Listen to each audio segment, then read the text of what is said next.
Hello there guys! Ngayon ikakabit natin tong fog light ng Navara na nabili ko kay Better Than Stock. Okay, so meron silang Facebook page.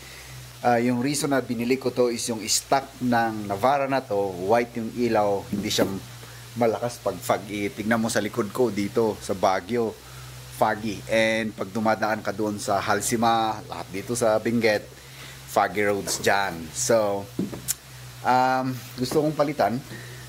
This what I got right now. So open natin para makita ninyo.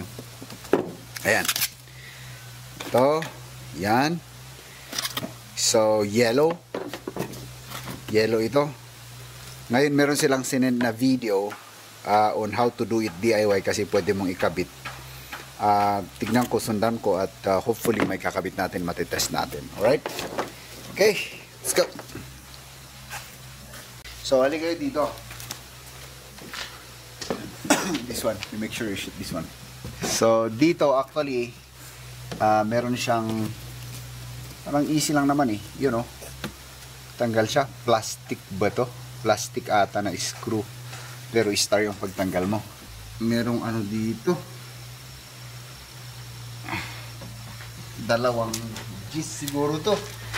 So, aside from yung screw, mayroong gis dito na dalawa. Try kong tanggalin muna yan. Buti na lang meron akong ganito 10mm. Merong dalawang bolt doon. So tanggalin ko dito. So wait lang.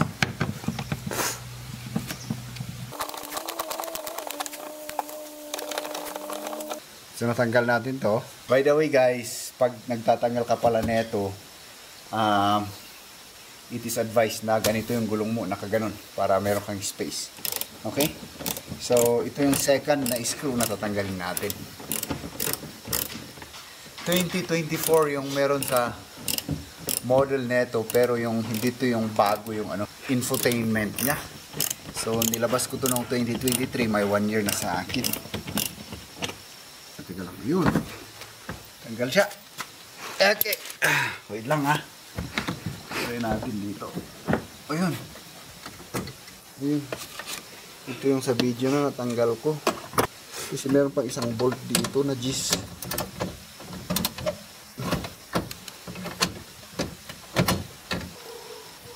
Ayun.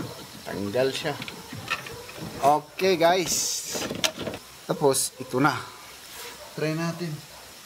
Ito yun eh. Ito. Kakabit natin boys. So bali ganun siya. Babalik ko na to. Ganun. Try lang natin.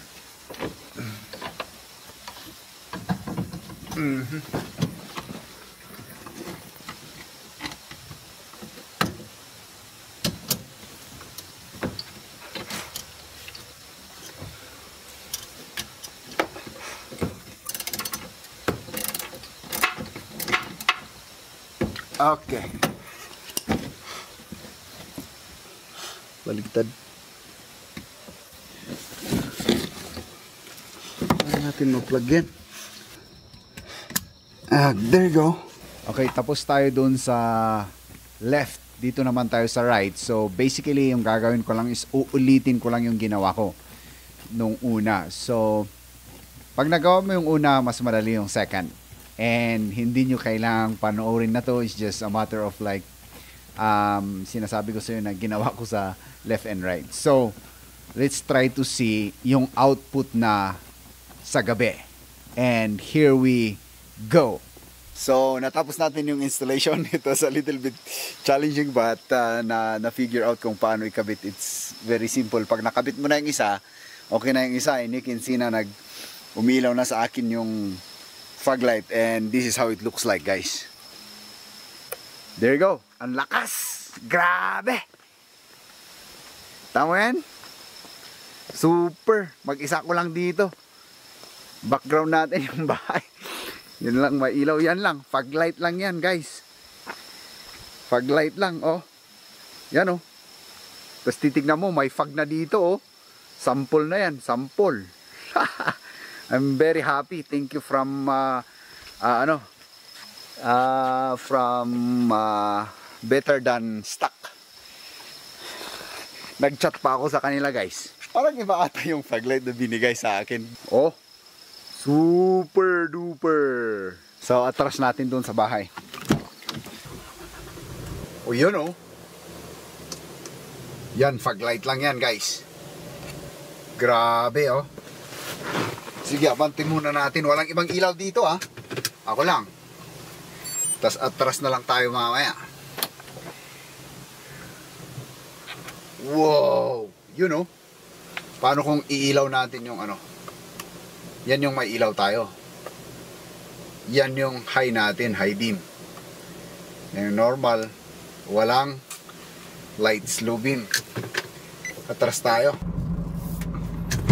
Tingnan natin dito guys. Grabe talaga oh. Yan oh, yan. Hey space, where you going? Tingnan mo yan. Hola mamika. Fog light lang yan ha.